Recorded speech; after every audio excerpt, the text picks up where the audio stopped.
je veux dire.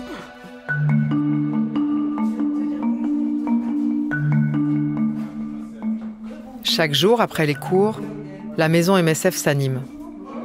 Les jeunes se retrouvent dans ce qui est pour eux un lieu de répit, mais aussi un lieu de vie. Et donc il y a déjà une sorte de mode de survie dans lequel le gamin doit sortir. Peu à peu, on parvient à gagner sa confiance. Julien de Lausanne, coordinateur de projet pour Médecins sans frontières à Marseille. Peu à peu, il constate qu'autour de lui, il y a des adultes bienveillants qui ne sont pas là pour le juger, mais qui sont là pour lui apporter un soulagement à ses besoins. Et assez rapidement, on parvient à engager contact avec lui et avoir une vraie démarche d'accompagnement. Ce projet fonctionne maintenant depuis 1 an et demi. On constate entre l'arrivée d'un jeune dans notre dispositif et sa sortie dans notre dispositif des progrès, on va dire, assez importants du fait justement de la pluridisciplinarité de l'équipe. Lorsqu'un jeune est pris en charge dans sa globalité, l'aspect physique, psychologique et l'aspect social, sans forcément beaucoup de ressources, il est possible de le faire passer de la rue à un apprentissage chez un patron.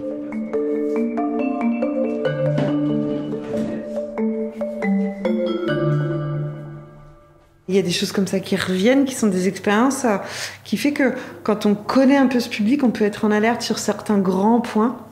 Il y a la traversée du désert, la traversée de la mer, la traversée des montagnes aussi pour les jeunes qui arrivent plutôt d'Afghanistan. Et puis il y a cette expérience de la rue à l'arrivée là, qui sont des moments un peu saillants, d'effroi, de danger total, et qui les atteint particulièrement dans leur jeunesse, dans leur vulnérabilité. C'est irreprésentable, la traversée en Zodiac, je pense. Je m'appelle Marie et je suis psychologue pour Médecins sans frontières et le COMED depuis 5 ans à Marseille. Alors moi, je travaille pour MSF dans ce programme MNA depuis 5 ans, dans un partenariat avec le COMED, le Comité pour la santé des exilés, et donc dans un partenariat qui était en Île-de-France d'abord, avec l'accueil de jour de Pantin. Et ici à Marseille, c'est un programme qui s'adresse aux jeunes qui ne sont pas pris en charge. J'interviens en soutien psy et à côté, on a créé une consultation au COMED, une consultation spécifique MNA. Et là, on reçoit les jeunes de ce programme, s'ils en font la demande, de ce lieu d'hébergement, s'ils en font la demande, s'ils sont repérés par l'équipe comme un peu en besoin ou en attente. Avec les gens qui dorment dans la route, est-ce qu'ils sont proches de mentalité ou c'est maladie? C'est ça qu'on est... Il y a une inquiétude de savoir est-ce qu'on devient malade quand on dort dans la rue, hein, c'est ça? Oui, ça, ouais. C'est ça qu'on a discuté. Qu'est-ce que vous en pensez? Est-ce que quand on dort dans la rue, on peut devenir malade? Non, moi, je dis qu'il y a des gens qui dorment dans la route, peut-être il n'y a pas de moyens. Il n'y a pas de moyens. Ouais. Mais ce n'est pas que toutes les personnes qui dorment sans route qui sont pour la mentalité. Mais là, la problématique de la vie à la rue, je les ai trouvés très préoccupés. Par rapport à d'autres expériences, je sais que c'est une expérience qui suscite de l'effroi, ce moment-là dans la rue. S'il y a des gens qui dorment, mais ça ne fait pas comme ça avec plaisir, mais ils sont comme s'il n'y a pas de moyens. C'est ça qu'ils sont dire dans la route, c'est ça qu'ils pensent. Peut-être qu'au début on n'a pas de problème, mais que ça devient tellement dur qu'on commence à avoir des problèmes si on reste trop longtemps dans la rue. Tu comprends? Non. Qu'est-ce que tu en penses? C'est des cauchemars, c'est l'empreinte psychotraumatique assez forte, et donc du coup, dans les plaintes qui arrivent en consultation, c'est un des motifs de consultation, quoi. C'est que ça revient trop, ça revient un peu tout le temps. Et c'est ce qu'ils décrivent aujourd'hui, c'est que souvent, quand il y a l'école, quand il y a des activités, ça permet d'atténuer, ou de disperser un peu la pensée, de plus tourner en boucle sur des choses traumatiques. Donc l'école, ça soulage beaucoup ça. un abri, des accroches avec des figures un peu rassurantes. Tout ça, ça permet vraiment d'atténuer les effets de ce trauma de la traversée. Mais les moments un peu vides, les moments d'incertitude, donc cette période à la rue, ça peut réactiver et faire un peu flamber quoi, le vide, l'angoisse. Quand est-ce qu'on va voir la psychologue? Comme un gars à l'école, tu es dans la classe mais tu comprends pas. Ah oui. Ou tu n'es pas concentré. Ah, quand t'es perdu dans tes pensées. Ah oui, oui. D'accord, oui. D'accord. So you can go to a psychologist if you are a little bit lost and you don't understand everything. Les troubles, c'est les grands symptômes du psychotrauma. Donc eux, ils vont se plaindre notamment de troubles du sommeil, de troubles de la concentration, de pensées récurrentes. Il y a des plaintes un peu psychosomatiques aussi, qui ont du mal à se traduire. Donc c'est un peu dans l'écoute. Et alors les outils, c'est basique, hein, c'est juste une salle de consultation bien préservée, un cadre un peu agréable et très protégé, voilà. C'est pas seulement quand on comprend pas à l'école. Voilà, c'est pas la seule raison pour aller chez le psychologue. Il y en a d'autres encore? Il y a d'autres raisons, ouais. Hassan il disait ça peut être une des raisons et souvent il y en a un peu plusieurs. Quand on pense tout le temps, on pense trop et on se repose pas. Donc ça par exemple, on peut aller voir le psychologue. Il y a le rejet, le fait de ne pas être cru, la mise en doute qui est très déstabilisante. En premier lieu, il y a la désillusion du non-accueil, la brutalité de l'accueil et de cette période à la rue, qu'en fait ça va pas bien se passer. Après un parcours qui a été très chaotique et qui vise à arriver ici, et normalement c'est la fin du parcours, et en fait c'est le début d'un second parcours là. Donc il y a un moment d'accablement à l'arrivée. Quand on a des problèmes à l'école, quand c'est difficile de dormir, quand il y a des idées qui reviennent souvent dans la tête et qui font pas du bien. I would like to see a psychologist. What? Psychologist. You want to see a psychologist? Ouais. Okay. We can talk about that after. Et le recours, il est très lourd sur la longueur des procédures. C'est interminable, c'est une impasse et c'est une impasse psychique. Et dans ceux pour lesquels rien se met en place du côté de la scolarité, des liens affectifs, des liens sociaux, d'activité, en fait, l'inactivité, ça tue, ça crée des ruminations anxieuses, beaucoup d'angoisse, et ça crée du vide qui vient se remplir du psychotrauma, avec beaucoup d'images qui ressassent. Voilà pourquoi c'est important d'avoir un encadrement, de favoriser des liens, des activités. Là aussi, les réseaux solidaires ici, ils sont fantastiques pour ça.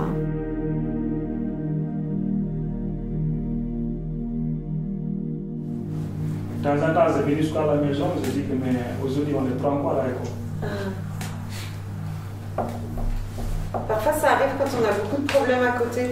Ouais. Et si les problèmes diminuent, ça fait de la place, on peut recommencer à apprendre.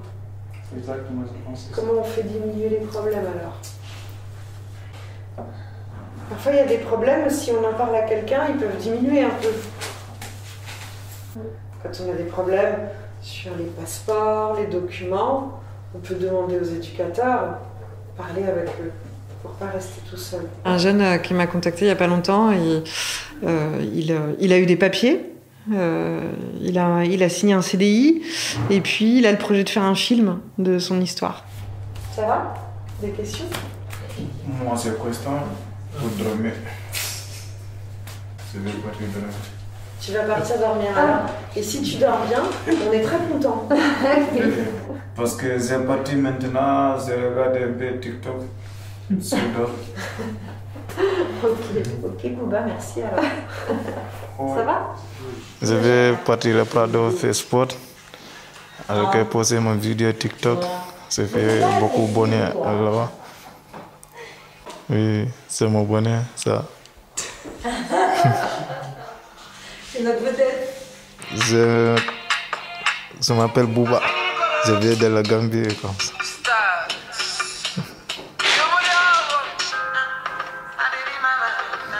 Ça, c'est Prado. En regardant leur chambre, déjà, c'est vraiment une chambre d'ado. Leur parcours les a fait grandir très vite. Malgré tout, quand ils se retrouvent dans un environnement dans lequel ils sont en confiance, on voit ressortir le côté psychiquement en construction, avec des bouderies, avec toutes les choses qui caractérisent le comportement d'un adolescent.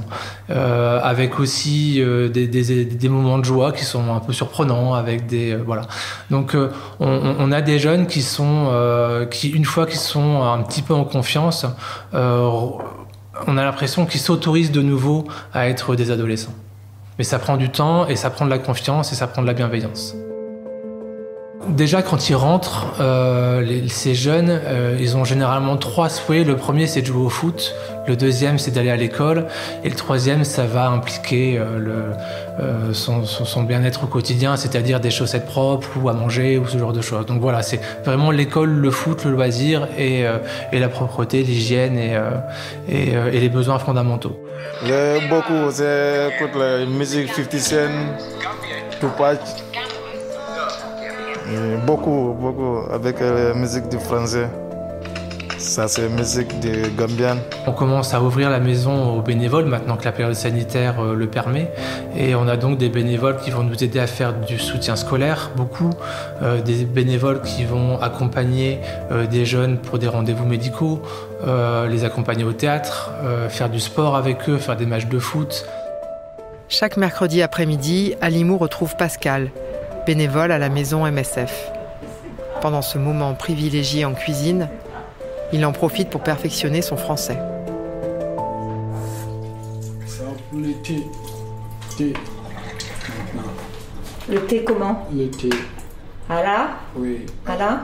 Alors, je m'appelle Pascal, j'ai 60 ans et j'essaie de mettre une ambiance sympa dans cette maison en faisant un gâteau le mercredi après-midi. Bonjour. Ça va? Oui. Tu vas prendre le thé avec nous? Oui. Oui. C'est prêt dans 10 minutes. Ok? Tu étais en haut? Excuse-moi. Et ensuite, on fait des jeux de société. Ils sont assez timides. Alors, je vais vers eux souvent. Et tour à tour, ils viennent m'aider à faire ceci, cela. Et certains sont intéressés par tel ou tel jeu, ça change. Et finalement, tout doucement, j'arrive à faire le tour et à les connaître. C'est surtout partager avec eux et les rendre la vie plus légère. Voilà. Je pense qu'ils en ont besoin. Alors là, tu te souviens, on met 2 pincées ou 3. Ok? Tu te souviens? 2. Je m'appelle Alimou Djane. Alimou, c'est mon prénom. Djane, c'est mon nom de famille. J'ai 16 ans. Okay. Moi, j'habite à la maison ici. Moi, j'ai aidé Madame Pascal. Oui, j'ai aidé pour faire les gâteaux. Oui, j'aime faire ça. Et j'aime les gâteaux aussi. Oui. Oui. Moi, j'ai fait les rollers. Le roller? Oui. Ah bien. Où est-ce que tu as appris? Ici? Oui. Tu as appris ici pour faire du roller? Non. Depuis 11 ans. Depuis 11 ans, tu fais du roller? Oui. Et où sont tes rollers, tu vois? Là-bas. Waouh, c'est à toi ça? Oui. Moi, je fais ça toujours. Oh là là. Regarde-moi ça. Ici, c'est bien parce qu'à la maison, ici, on dort. On dort ici, on lave, on mange. Oui, ça passe bien ici. Je suis à l'école. Oui, j'ai étudié la langue française. Et à l'école, après, à la maison ici, j'ai étudié aussi. La scolarité a un rôle extrêmement important dans cette prise en charge, dans la mesure où ça va permettre aux jeunes de sortir de son statut de MNA. Il va pouvoir être socialisé avec des jeunes de son âge, avec les mêmes envies. Alors oui, c'est celui-là. Ça c'est est-ce que l'héros est venu oui, comme ça fait que. il est venu. Est-ce que Marina a lavé les olives? Oui. Ça va lui permettre aussi évidemment d'apprendre un métier et d'occuper sa tête à autre chose que ce qu'il a pu vivre avant. Et ça va aussi lui permettre de rentrer en contact avec d'autres réseaux de solidarité. Ça va lui permettre de rentrer en contact avec la vie professionnelle puisque les jeunes vont pouvoir faire des stages. Et du coup, c'est un premier pas vers la réinsertion. Donc la scolarité est probablement un des éléments clés en dehors du soin en santé. C'est donc un des éléments clés qu'on peut apporter à ces jeunes. Ça résout le problème. 14. Tu utilises quoi? Wagon. Ou le féminin? Semblable. Semblant. Ça veut dire les mêmes. Semblant. Semblable, ça veut dire pareil. Combien de passagers pouvant monter dans le train? Voilà. Alors, tu as un train qui comporte 14 wagons qui sont pareils. Combien de passagers peuvent monter dans le train? Et tu as résolu le premier problème. Tu fais quoi pour trouver combien de passagers? Multiplié par 80. Quand ils sont avec nous et quand ils sont aussi avec d'autres collectifs, on parvient du coup à leur faire sortir de la condition de MNA et à leur permettre de voir un peu plus à l'avenir. Et du coup, la scolarité a un rôle super important là-dedans. La plupart des jeunes veulent s'inscrire dans un apprentissage. Ils ont donc besoin d'être reconnus par le département pour pouvoir aller vers cet apprentissage. Ils veulent trouver un métier. Donc ils apprennent des métiers qui leur permettront d'être autonomes dans les délais les plus brefs. C'est ce qui leur raconte le plus à ces jeunes, c'est de pouvoir être autonomes. On souhaite faire sortir les jeunes de leurs soucis, de leurs inquiétudes. L'école est un moment privilégié pour ça, mais on a aussi des partenariats avec des théâtres. On essaie de les emmener au cinéma quand on peut, avec le monde culturel qui nous paraît être une belle fenêtre vers l'avenir pour eux. Et donc effectivement, on tente dans la mesure du possible de leur donner accès au sport et à la culture. Donc on essaie d'organiser chez nous des ateliers théâtre. On a pu mettre en place des ateliers de courts-métrages où les jeunes étaient devant et derrière la caméra, faisaient leur propre scénario, montaient le film et se faisaient un film pour eux en fait.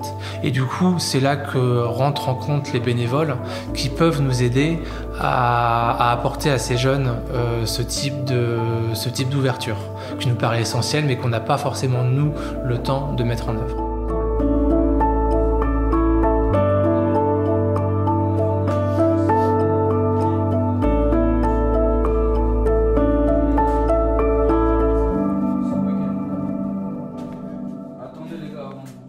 Parmi les jeunes qui sont passés par chez nous, on continue d'être en lien avec certains d'entre eux. On continue de prendre de leurs nouvelles. Souvent, c'est eux qui nous en donnent. Et parmi eux, on a des gamins qui sont maintenant en apprentissage, qui ont pu intégrer des foyers de jeunes travailleurs, qui apprennent du coup une profession, qui sont intégrés dans des tissus associatifs, qui sont des musiciens et qui viennent eux aussi en aide à leurs copains.